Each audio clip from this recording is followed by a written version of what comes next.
এককালে পহেলা চড়ে ভালো জায়গাটারে খালজি গা বানাইস কেডা? উনি। ইউক্রেন রাশিয়া যুদ্ধ বাজছে, হ্যাঁ উনি বন্দুক বেচতে যায়।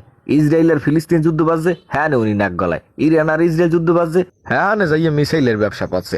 এরে কয় একই কোনো কাম? মানবতা বলতে তো একটা জিনিস আছে। হ্যাঁ, এ ব্যাপারে মোশারেফ ভাইয়ের সাথে আমি একমত।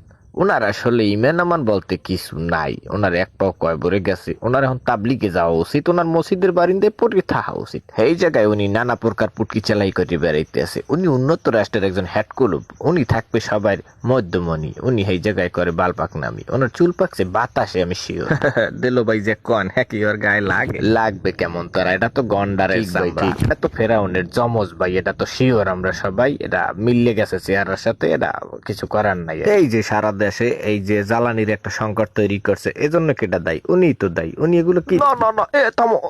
মোশারেফ কোন কথা কইছো? এখন আমার কথা কই দাও। তুমি আমার এই দোষটা দিতে পারো না। এই যে তরমুজ প্রণালী এত আর আমি বন্ধ করি না, এত ইরান বন্ধ হচ্ছে। ঠিক আছে, কিন্তু উচিলে তো ইরান বন্ধ হচ্ছে, হে দোষ কি তুমি আমার দিতে পারো? এই তেলের সংকট হইয়া কিছু কিছু দেশের জন্য ভালো হয়েছে, যেমন বাংলাদেশ। ওরা মনে করো তোমার বাংলাদেশে কি হয়েছে আমি নিজের চোখে দেখছি। হ্যাঁ আমি বুঝলাম। না, তুমি আউগরি কথা কইছো না। আগে হনো আমি কইতেছি, তোমার বাঙ্গাই না কইলে তো তুমি বুঝবা না জিনিসটা কি। ওদের সে এখন তেলের অভাবে বিদ্যুৎ বন্ধ, গুরু করার লেহাপড়া বন্ধ। আর আগুই যাইতেছে টিকটক করি, আর কথা নিয়ে আগুইতেছে বুঝো।